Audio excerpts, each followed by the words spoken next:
ಪೂರ್ತಿ ನಡಿಬೇಕು. ಸರ್, ಈಗ ಸಹಜವಾಗಿ ಅಂದರೆ ಒಂದು ಪ್ರತಿಭೆಗೆ ಬೇರೆ ರೀತಿಯ ಅವಕಾಶ ಕೊಡಬೇಕನ್ನೋ ಕಲ್ಪನೆ ಇರುತ್ತೆ. ಸಿನಿಮಾಗೆ ಹಾಡಿಸುವಂಥ ಪ್ರಯತ್ನ ಮಾಡ್ಬೋದು ಅಂತ ನಿಮಗೆಲ್ಲರೂ ಅನ್ನಿಸ್ತಾ ಅವ್ರನ್ನ ಸಿನಿಮಾಗೆ ಯಾಕೆ ಹಾಡಿಸ್ಲಿಲ್ಲ ಕೆ ಕಲ್ಯಾಣ್ ಸರ್? ಯಾಕೆ ಅಂದರೆ ಒಂದು ತತ್ವಪದ ಉತ್ತಮ ರಸಂಗ ಅನ್ನೋದು ಇಲ್ಲಿ ಏನಾಗುತ್ತೆ, ಒಂದು ಸಿನಿಮಾಗೆ ಹಾಡಿಸ್ಬೇಕು ಅಂತಂದಾಗ ಅದಕ್ಕೆ ಆದಂಥ ಒಂದು ಬೇಸಿಕ್ ಒಂದು ಅದರದೇ ಆದಂಥ ಒಂದು ಕಲರ್ ಬೇಕಾಗುತ್ತೆ. ಈಗ ಒಂದು ಸಿನಿಮಾಗೆ ಇಂಥ ನಾಯಕ ನಟರಿಗೆ ಇಂಥವ್ರಿಗೆ ಈ ರೀತಿ ಹಾಡಿಸ್ಬೇಕು ಅಂತ ಇರುತ್ತೆ. ಪ್ಲಸ್ ಅಲ್ಲಿ ನಿಮಗೆ 10 ಜನಗಳ ಒಪ್ಪಿಗೆಗಳು ಬೇಕಾಗುತ್ತೆ. ನಿರ್ದೇಶಕರು ಒಪ್ಕೋಬೇಕು, ನಿರ್ಮಾಪಕರು ಒಪ್ಕೋಬೇಕು, ಅದು ಎಲ್ಲ ರೀತಿಯ ಸಂದರ್ಭ ಕೂಡ ಬರಬೇಕು.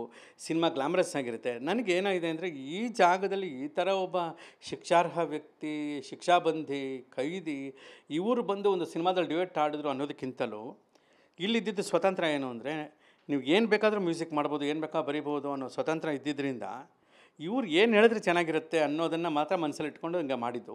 ಮುಂದೆ ಇವರ ಪ್ರತಿಭೆ ಜನಕ್ಕೆ ಇಷ್ಟ ಆದರೆ, ಇವ್ರ ಧ್ವನಿ ಇಷ್ಟ ಆದರೆ ಯಾರು ಬೇಕಾದರೂ ಅವ್ರಿಗೆ ಅವಕಾಶ ಕೊಟ್ಟು ಸಿನಿಮಾನ ಹಾಡಿಸ್ಬೋದು.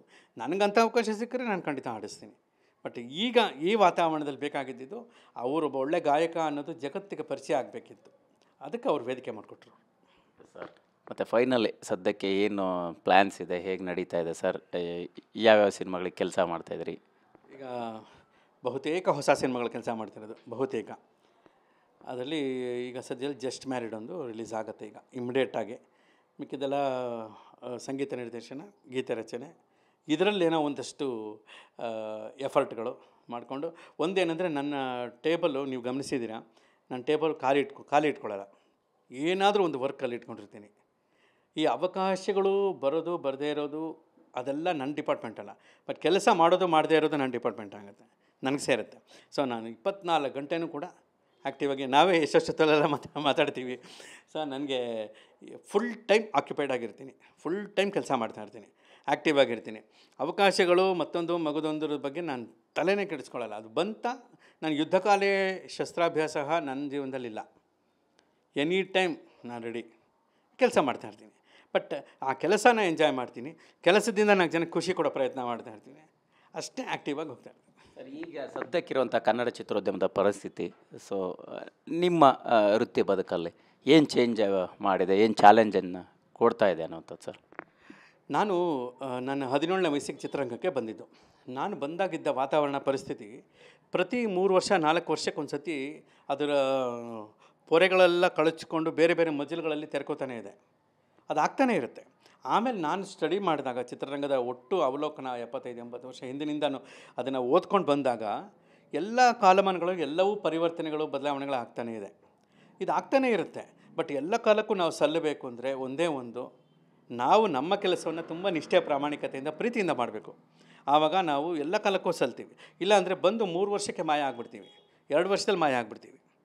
ಬಟ್ ನಾವು ಬದುಕಿರುವಷ್ಟು ಕಾಲವೂ ಕೂಡ ನಾವು ಜನಗಳ ಮನಸ್ಸಲ್ಲಿ ಉಳಿಬೇಕು ಅಂತಂದರೆ, ನಾವು ಯಾವುದೇ ವಾತಾವರಣ ಚೇಂಜ್ ಆಗಲಿ, ಚಿತ್ರರಂಗದ ಪರಿಸ್ಥಿತಿಗಳು ಬದಲಾಗಲಿ, ನಾವು ಮತ್ತು ನಮ್ಮ ಮನಸ್ಥಿತಿಗಳನ್ನ ಬದಲಾಯಿಸ್ಕೊಳ್ಳದೆ ಚೆನ್ನಾಗಿ ಕೆಲಸ ಮಾಡ್ಕೊಂಡು ಹೋಗಬೇಕು, ಆ್ಯಕ್ಟಿವ್ ಆಗಿರಬೇಕು, ಪಾಸಿಟಿವ್ ಆಗಿರಬೇಕು, ಜನಗಳಿಗೆ ಯಾವಾಗಲೂ ಒಂದು ಸಂತೋಷವನ್ನು ಕೊಡಬೇಕು ಅಷ್ಟೇ. ಆಮೇಲೆ ನನ್ನ ವಾತಾವರಣದಲ್ಲಿ ಯಾವತ್ತೂ ಯಾವುದೇ ನೆಗೆಟಿವ್ ಸುದ್ದಿಗಳನ್ನು ನಾನು ಮಾತಾಡಲ್ಲ, ಮಾತಾಡೋಕ್ಕೊಬ್ಬರನ್ನ ಅಲೋನೂ ಮಾಡೋದಿಲ್ಲ, ನೆಗೆಟಿವ್ ಆಗಿ ಚಿಂತನೆಯೂ ಮಾಡೋದಿಲ್ಲ. ನಾನು ಇರೋದೇ ಬಿ ಪಾಸಿಟಿವ್, ಹೋಗ್ತಾ ಇರಬೇಕು ಮುಂದೆ ಅನ್ನೋದಷ್ಟೇ. ನಿಮಗೆ ಗೊತ್ತಿದೆ. ಹಾಗೆ ಹೋಗೋದ್ರಿಂದ ಏನಾಗುತ್ತೆ, ಪರಿಸ್ಥಿತಿಗಳು ಇವತ್ತು ಬದಲಾಗಿದೆ. ಚಿತ್ರರಂಗದಲ್ಲಿ ಸಿನಿಮಾಗಳು ಕೆಲವು ಹಿಟ್ಟಾಗುತ್ತೆ, ಫ್ಲಾಪ್ ಆಗುತ್ತೆ. ಇದು ಎಲ್ಲ ಕಾಲದಲ್ಲಿ ಇದ್ದಿದೆ. ಈಗ ಒಂದು ವರ್ಷದಲ್ಲಿ 50 ಸಿನಿಮಾ ರಿಲೀಸ್ ಆಗಿ 50 ಹಿಟ್ಟಾದ ಉದಾಹರಣೆ ಯಾವತ್ತೂ ಇಲ್ಲವೇ ಇಲ್ಲ. ಒಂದು ವರ್ಷದಲ್ಲಿ 400 ಸಿನಿಮಾ ರಿಲೀಸ್ ಆಗಿ 400 ಹಿಟ್ಟಾದ ಉದಾಹರಣೆಗಳು ಎಲ್ಲೂ ಇಲ್ಲ. But end of the day ಎಲ್ಲರೂ ಮಾಡುವುದು ಹಿಟ್ ಮತ್ತು ಹಿಟ್ಟಿಗಾಗಿ, HIT ಹಿಟ್ ಮತ್ತು ಹಿಟ್ಟಿಗಾಗಿ ಎಲ್ಲರೂ. ಆ ಹಿಟ್ ಮತ್ತು ಹಿಟ್ಟಿಗಾಗಿ ಮಧ್ಯದಲ್ಲಿ ನಾವು ಹೇಗೆ ಹೋಗ್ತೀವಿ, ಹೇಗೆ ಟ್ರಾವೆಲ್ ಮಾಡ್ತೀವಿ ಅನ್ನೋದು ಇಂಪಾರ್ಟೆಂಟ್ ಆಗುತ್ತೆ. ಬಟ್ ನನ್ನ ಪ್ರಕಾರ ಈ ಕ್ಷಣವೂ ಪಾಸಿಟಿವ್ ಆಗಿದೆ, ನಾಳೆನೂ ಆಗುತ್ತೆ. ನಾಳೆ ಖಂಡಿತ ಸಿನಿಮಾಗಳ ಯಶಸ್ವಿ ಆಗೋ ಸಿನಿಮಾಗಳ ಸಂಖ್ಯೆ ಜಾಸ್ತಿ ಆಗುತ್ತೆ. ಇನ್ನೂ ಹೆಚ್ಚೆಚ್ಚು ಉದಯೋನ್ಮುಖ ಕಲಾವಿದರು ಹೆಚ್ಚುತ್ತಾರೆ. ಈ ಸೂಪರ್ ಸ್ಟಾರ್ಸ್ ಆಲ್ರೆಡಿ ಪ್ರಜ್ವಲಿಸ್ತಿರೋವ್ರಿಗೂ ಸಿನಿಮಾಗಳು ಸಿಕ್ಕಿ ಹೊಸಬ್ರೂ ಮೇಲೆ ಬಂದು ಇನ್ನೂ ಒಳ್ಳೊಳ್ಳೆದಾಗುತ್ತೆ. ಒಂದೇ ಒಂದು ನನಗೆ ಇರೋ ಒಂದು ನನ್ನಲ್ಲಿರೋದು ಕಳಕಳಿ ಏನಂತಂದರೆ, ಪ್ರತಿ ಸಿನಿಮಾದಲ್ಲೂ ಒಂದಾದರೂ ಹಾಡು ಸೂಪರ್ ಹಿಟ್ ಆಗ್ತಾ ಇರಲಿ ಅನ್ನೋದು ನನ್ನ ಆಶಯ. ಯಾಕೆಂದರೆ ನಾನು ಬಂದ ಹೊಸದ್ರಲ್ಲಿ ಯಾವ ಸಿನಿಮಾ ನೋಡಿದ್ರು ಅಲ್ಲೊಂದು ಹಿಟ್ ಸಾಂಗ್ ಇರ್ತಿತ್ತು. ಯಾವ ಭಾಷೆಯಲ್ಲಿ ನೋಡಿದ್ರು ಆ ಭಾಷೆಯಲ್ಲಿ ಎಷ್ಟು ಸಿನಿಮಾ ಬಂದರೆ ಅದರ ಒಂದೊಂದರಲ್ಲಿ ಒಂದು ಹಿಟ್ ಸಾಂಗ್ ಇದ್ದೇ ಇರ್ತಿತ್ತು, ಮಿನಿಮಮ್ ಒಂದೊಂದು ಸಾಂಗ್. ಕೆಲವರೆಲ್ಲ ಫುಲ್ ಸಾಂಗ್ಸೇ ಹಿಟ್. ಬಟ್ ಈಗ ಆ ಥರ ಎಷ್ಟು ಸಿನಿಮಾ ಬಂದಿದೆಯೋ ಒಂದೊಂದರಲ್ಲೂ ಒಂದೊಂದಾದರೂ ಹಿಟ್ ಸಾಂಗ್ಸ್ ಬರಲಿ ಅನ್ನೋದು ನನ್ನ ಒಂದು ಆಶಯ ಮತ್ತು ಅಭಿಲಾಷೆ. ಸರ್, ಈಗ 3500ಕ್ಕೆ ಹೆಚ್ಚು ಹಾಡುಗಳನ್ನು ಬರೆದಿದ್ದೀರಿ, 50ಕ್ಕೆ ಹೆಚ್ಚು ಸಿನಿಮಾಗಳಿಗೆ ಸಂಗೀತ ನೀಡಿದಿರಿ. ಸೊ ಇದೆಲ್ಲದರ ಜೊತೆಗೆ ಇತ್ತೀಚೆಗೆ ಹಂಸಲೇಖ ಸರ್ ಒಂದು ಡೈರೆಕ್ಷನ್ ಕೂಡ ಮಾಡ್ತಾ ಇದ್ದಾರೆ ಸಿನಿಮಾಗೆ, ಓಕೆ ಅನ್ನೋಂಥ ಸಿನಿಮಾನ. ನೀವು ಅವ್ರ ಗಾಡಿಲೇ ಬಂದವರು. ಸೊ ಅವ್ರ ಡೈರೆಕ್ಷನ್ ಬಗ್ಗೆ ನಿಮಗಿರೋಂಥ ಕೂತಲ್ಲ, ಜೊತೆ ನೀವು ಡೈರೆಕ್ಷನ್ ಮಾಡೋಂಥ ಪ್ಲ್ಯಾನ್ಸು ಏನಿದೆಯಾ? ಈಗ ನನ್ನ ಗುರುಗಳು ಹಂಸಲೇಖ ಸರ್ ನಿರ್ದೇಶನ ಮಾಡ್ತಿರೋದು ಅದು ತುಂಬ ಖುಷಿ ಕೊಡೋ ವಿಚಾರ, ತುಂಬ ಸಂತೋಷ ಪಡೋ ವಿಚಾರ. ಅವ್ರು ಯಾವತ್ತೋ ಮಾಡಬೇಕಾಗಿತ್ತು. ಅವ್ರಿಗೆ ಎಷ್ಟೋ ಸಿನಿಮಾಗಳಿಗೆ ಇಂಡೈರೆಕ್ಷನ್ ಮಾಡಿದ್ದಾರೆ ಅವರು. ಮುಂದೆ ಒಂದು ಆ್ಯಕ್ಷನ್ ಕಟ್ ಹೇಳದೆ ಹೋದರೂ ಕೂಡ ಇವರ ನಿರ್ದೇಶನದ ಪರಿಕಲ್ಪನೆಗಳು ಎಷ್ಟೋ ಸಿನಿಮಾಗಳಲ್ಲಿ ಬಂದೋಗಿದೆ, ಅವರ ಸಂಗೀತ ನಿರ್ದೇಶನ ಸಿನಿಮಾಗಳಲ್ಲಿ. ಇದು ಅಫಿಷಿಯಲಾಗಿ ಸಿನಿಮಾ ಮಾಡ್ತಿದ್ದಾರೆ. ಓಕೆ, ಸಿನಿಮಾ ಸೂಪರ್ ಹಿಟ್ ಆಗಬೇಕು. ಅದು ನಮ್ಮ ಗುರುಗಳು ಅಂದ್ಕೊಂಡ ಕಾನ್ಸೆಪ್ಟು, ಉದ್ದೇಶ ಎಲ್ಲರಿಗೂ ತಲುಪಬೇಕು ಅನ್ನೋದು ನನ್ನ ಒಂದು ಪ್ರಾರ್ಥನೆ.